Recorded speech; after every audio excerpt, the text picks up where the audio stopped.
Hello students, pharmaceutical organic chemistry part 2 जिसका subject code है BP301T जो कि बेस्ड है AKTUB pharma second year semester 3 के सिलेबस पर।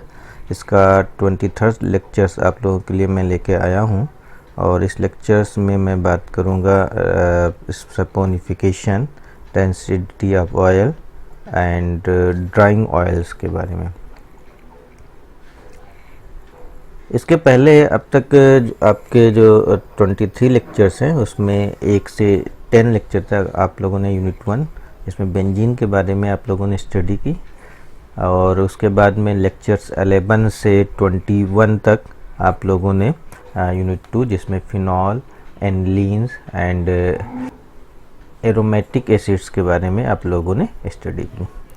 लेक्चर्स 22 में हम लोगों ने पढ़ा था फैट्स एंड ऑयल क्या होते हैं, what is the fatty acid, और इनकी दो रिएक्शन हाइड्रोलिसिस और हाइड्रोजिनेशन के बारे में हम लोगों ने स्टडी की। तो जो रिएक्शंस हैं फैट्स एंड ऑयल की उनको यहाँ पर मैं कंटिन्यू करूँगा। अगर आप लोगों ने पीछा के लेक्चर्स अब तक नहीं पढ़े हुए, उनके लिंक सब्सक्रिप्शन नीचे डिस्क्रिप्शन बॉक्स में दिए गए हैं, वहाँ से आप लोग जा करके पिछले लेक्चर्स आप देख सकते हो, और you can also subscribe the channels. तो आज का जो करंट लेक्चर्स है ये बेस्ड है यूनिट 3 के फैट्स एंड ऑयल की रिएक्शंस पर, जिसमें हम लोग बात करेंगे saponification and density of oils as well as drying oils के बारे में। ओके, चलिए स्टार्ट करते हैं। पहले सपोनिफिकेशन क्या होता है। Saponification means soap making. जो आपका सपोनिफिकेशन वर्ड आया हुआ है सोप मेकिंग से आया हुआ है, अगर यानी कि सोप बनाने का जो प्रोसेस है वो सपोनिफिकेशन कहलाता है। इसमें जो होता है रिएक्शंस ऑफ ट्राइग्लिसराइड, आप लोगों ने पीछे ट्राइग्लिसराइड के स्ट्रक्चर्स पढ़े हुए हैं। रिएक्शन ऑफ ट्राइग्लिसराइड जो फैट्स हो सकते हैं या फिर ऑयल्स हो सकते हैं विद द बेस, जनरली आपका NaOH या KOH बेस यूज किया जाता है, produce glycerol and fatty acid salt. जब ट्राइग्लिसराइड की रिएक्शन किसी बेस से कराई जाती है तो दो प्रोडक्ट में डिवाइड हो जाता है, ग्लिसरॉल और फैटी एसिड सॉल्ट में। जो फैटी एसिड सॉल्ट होते हैं ये आपके सोप होते हैं, और इस प्रोसेस को हम लोग सपोनिफिकेशन के नाम से जानते हैं। यहाँ पर दो तरीके के सोप्स फॉर्म होते हैं। एक हार्ड सोप होते हैं सैचुरेटेड फैटी एसिड, जिसमें केवल सिंगल बॉन्ड प्रेजेंट होते हैं, जैसा कि पिछले लेक्चर में हमने पढ़ा था कि सैचुरेटेड और अनसैचुरेटेड में डिफरेंस क्या होता है। तो सैचुरेटेड ट्राइग्लिसराइड्स वो होते हैं जिसमें केवल सिंगल बॉन्ड प्रेजेंट होते हैं और जनरली ये फैट्स होते हैं। तो saturated triglyceride form hard soaps after saponification. अगर इनका सपोनिफिकेशन किया जाता है यानी कि इनकी रिएक्शन किसी बेस से कराई जाती है तो ये हार्ड सोप बनाते हैं। वैसे ही अगर अनसैचुरेटेड ट्राइग्लिसराइड जैसे कि ये जो ऑयल्स हैं ये form soft soap liquid soaps ये बनाते हैं आफ्टर सपोनिफिकेशन। तो फैट क्या करेंगे, हार्ड सोप बनाएंगे, और ऑयल क्या करेंगे, सॉफ्ट सोप बनाएंगे। तो ये थी सपोनिफिकेशन का बेसिक नॉलेज। यहाँ पर हम लोग एक रिएक्शन देख लेते हैं। ये ट्राइग्लिसराइड है। ट्राइग्लिसराइड में अगर आप चाहो तो एग्जांपल ले सकते हो। R जो है आप रिप्लेस कर सकते हो। R में अगर हम 18 कार्बन की टोटल चेन जोड़ दें, यहाँ पे 15 दिए गए हैं और एक चेन कहाँ से आएगी, कार्बन से आएगी ये। तो कुल 18 कार्बन की अगर चेन जुड़ी हो तो ये क्या कहलाएगा, triglyceride of palmitic acid, palm oil में जो आपका पाया जाता है। तो इसमें आप कोई बेस डाल दो। यहाँ पर हमने NaOH बेस लिया हुआ है, तो अगर आप NaOH base sodium hydroxide add करोगे तो क्या होगा, हीट करना पड़ेगा सपोनिफिकेशन में रिएक्शन कराने के लिए। तो एक तो आपका ग्लिसरॉल निकल जाएगा और दूसरी तरफ आपके 3 molecule of sodium salt of fatty acid बनेंगे। तो क्या बनेंगे, sodium salt of fatty acid soap. इसी को हम सोप कहते हैं। चूँकि आपको पता है पामेटिक एसिड सैचुरेटेड होता है, तो ये आपका क्या बनाएगा, हार्ड सोप बनाएगा। तो पामेटिक एसिड की जब बात करोगे तो साल्ट बनेगा सोडियम पामीटेट, और ये आपका सोप का काम करता है। ठीक है, ऐसे अगर स्टेरिक एसिड ले लें तो सोडियम स्टेरेट यहाँ पे बन जाएगा। और अगर दूसरे एसिड जो पीछे आपको पढ़ाए वो एसिड लिए जाएंगे तो डिफरेंट टाइप के यहाँ पे सोप्स प्रिपेयर हो सकते हैं। तो saponification is a process of prepare soap. और सोप क्या होते हैं, fatty acid of various salt like sodium and potassium is called soap. तो ये था सैपोनिफिकेशन। नेक्स्ट टॉपिक जो आप लोगों को स्टडी करना है वो है rancidity. Triglyceride which contain short chain fatty acid जैसे ब्यूटायरिक एसिड या pentanoic acid are hydrolyse due to atmospheric moisture, light और bacterial decomposition. This process is known as rancidity. जो आपके जनरली ऑयल्स की बात यहाँ पे की जाएगी।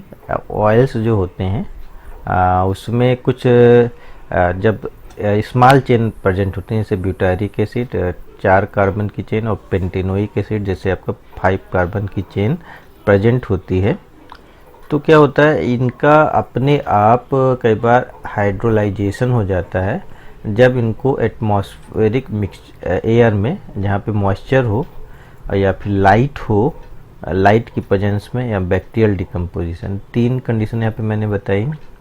अगर ऑयल को आप लाइट में रख दो, या फिर ऑयल को आपका एयर में ओपन रख दो, या फिर बैक्टीरिया उसमें इन्फेक्शन हो जाए आपका, तो डिकम्पोजिशन हो जाए, तो इसमें अपने आप कुछ पोर्शन का हाइड्रोलिसिस हो जाती है।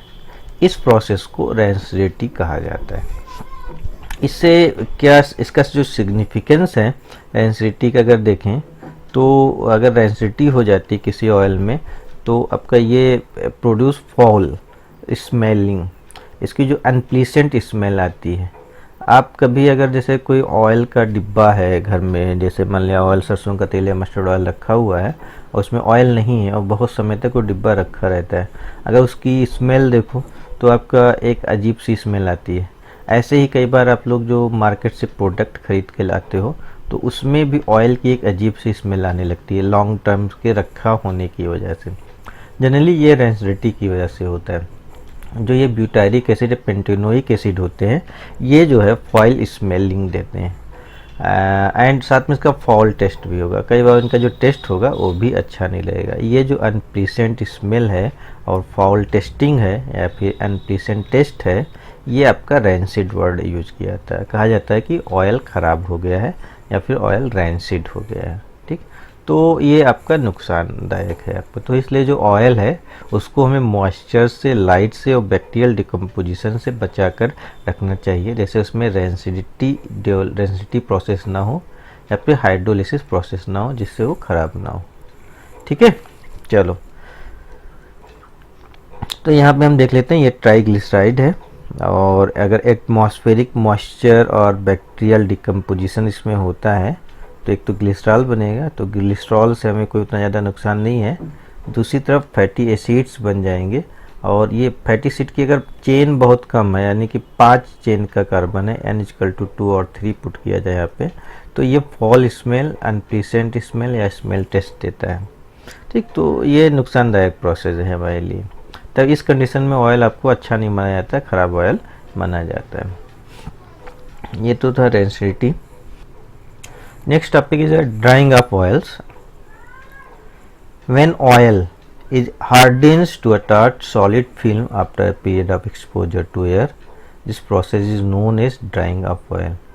Unsaturated triglyceride, जो जिनको हम ऑयल्स के नाम से जानते हैं, ये क्या होता है, इनकी जो अपर लेयर होती है वो अगर इन ऑयल को अगर रख दिया जाए लॉन्ग टाइम के लिए इन द एयर, इनकी जो अपर लेयर होती है वो हार्डेंस होकर टॉट फिल्म टाइप की बना लेती है। इस प्रोसेस को ड्राइंग ऑफ ऑयल्स कहा जाता है। The drying of oil occurs due a chemical reaction to cross linking formation. क्या होता है, जो इनके जो डबल बॉन्ड प्रेजेंट होते हैं या फिर जो पाई बॉन्ड प्रेजेंट होता है ऑयल में, ये क्या करता है, एक दूसरे मॉलिक्यूल से क्या करते हैं, ऑक्सीजन से एक्शन करके क्रॉस लिंकिंग कर लेते हैं, यानी कि पॉलीमराइजेशन कर लेते हैं। एक ही मॉलिक्यूल के अंदर पॉलीमराइजेशन हो सकता है और डिफरेंट मॉलिक्यूल के अंदर पॉलीमराइजेशन हो सकता है उस एरिया में जहाँ पर एयर आसानी से मिल रही होगी, और जिसकी वजह से ये एक सॉलिड फिल्म बना लेते हैं। यही ड्राइंग ऑफ ऑयल्स कहलाता है। Drawing of oil is use for making oil paints and वर्निश। तो जनरली क्या किया जाता है, ड्राइंग ऑयल्स को हम पेंट्स बनाने में और वर्निश बनाने में यूज़ करते हैं। इसमें क्या करेंगे, हम कोई ऐसा कंपाउंड मिला देते हैं जो ऑक्सीजन आसानी से प्रोवाइड करे, जिससे जो है जैसे ही हम किसी पेंट को किसी दीवार पर या किसी प्लेस पे पेंटिंग करते हैं या फिर वर्निश लगाते हैं, तो आपका जो इसकी जो रिएक्शन है पॉलीमराइजेशन की, वो फास्ट हो जाती है और वो आसानी से हार्डेंस हो जाते हैं। एग्जाम्पल से कुछ ऑयल का एग्जाम्पल लिया जाए, जैसे लिंसेड ऑयल है, पॉपी सीड्स ऑयल है, वॉलनट ऑयल है। इन सब में double bond pi bond present होता है, यानी कि ये सब अनसैचुरेटेड ट्राइग्लिसराइड्स हैं और ये आसानी से जो है आपका क्रॉस लिंकिंग फॉर्मेशन या फिर पॉलीमराइजेशन रिएक्शन शो करते हैं। इसके अगर हम लोग एग्जाम्पल की बात करें तो देखो यहाँ पे हमने एक ऑयल लिया हुआ है, इसमें 3 डबल बॉन्ड प्रेजेंट्स हैं, 9 पोजीशन पर, 12 पोजीशन पर, 15 पोजीशन पर। ठीक, तो ये एक तरीके का अनसैचुरेटेड ऑयल है और अगर इसको ऑक्सीजन मिल जाती है, एक्सपोजर टू एयर हो जाता है, तो क्या होता है, यहाँ पे आप देख सकते हो कि जो ये यहाँ पे 12th पोजीशन पर डबल बॉन्ड था वो आपका क्या हो गया, ब्रेक हो गया है। ये आपका यहाँ पे ये जो आपका डबल बॉन्ड था ये आपका ब्रेक हो गया है और एक तरफ इस ऑक्सीजन और दूसरी तरफ का जो बॉन्ड था यहाँ पे, उसके साथ में यहाँ पे इसने एक क्रॉस लिंकिंग बॉन्ड बना लिया। ठीक, ऐसे ही कई बार हाइड्रोजन प्रेजेंट होता है तो दूसरे पॉइंट पे हाइड्रोजन यहाँ पे ऐड हो जाता है। ठीक, और ऐसे ही दोबारा यहाँ पर भी देख सकते हो ये क्रॉस लिंकिंग हो गई है। तो ये तो 2 लिंकिंग जो है एक ही मॉलिक्यूल के अंदर है, और ऐसे ही ये बाहर जो दूसरे मॉलिक्यूल हैं उन मॉलिक्यूल से भी लिंकिंग क्रॉस लिंकिंग कर सकता है। तो इस तरीके से ढेर सारे मॉलिक्यूल आपस में जुड़ करके हार्डन सरफेस बना लेते हैं। इसी प्रोसेस को हम लोग ड्राइंग ऑफ ऑयल के नाम से जानते हैं। ओके, तो ये था ड्राइंग ऑफ ऑयल्स। तो नेक्स्ट लेक्चर्स में हम लोग पढ़ेंगे कुछ इसकी जो एनालिटिकल्स वैल्यूज़ हैं, जिससे हम फैट्स एंड ऑयल्स कितना प्योर है, कितना अच्छा है, उसके बारे में जानेंगे। और वो एनालिटिकल्स वैल्यू कैसे फाइंड की जाती हैं उनके बारे में जानेंगे। तो सबसे पहले हम लोग बात करेंगे नेक्स्ट लेक्चर्स में एसिड वैल्यू की। इसका हम लोग significance and principle of acid value पढ़ेंगे नेक्स्ट लेक्चर्स में। ओके, तो तब तक आप लोग पिछले लेक्चर रिवाइज किए। अगर आपने चैनल को सब्सक्राइब नहीं किया है और लाइक नहीं किया तो चैनल को सब्सक्राइब और लाइक कर लें। ओके, तो मिलते हैं नेक्स्ट लेक्चर्स में।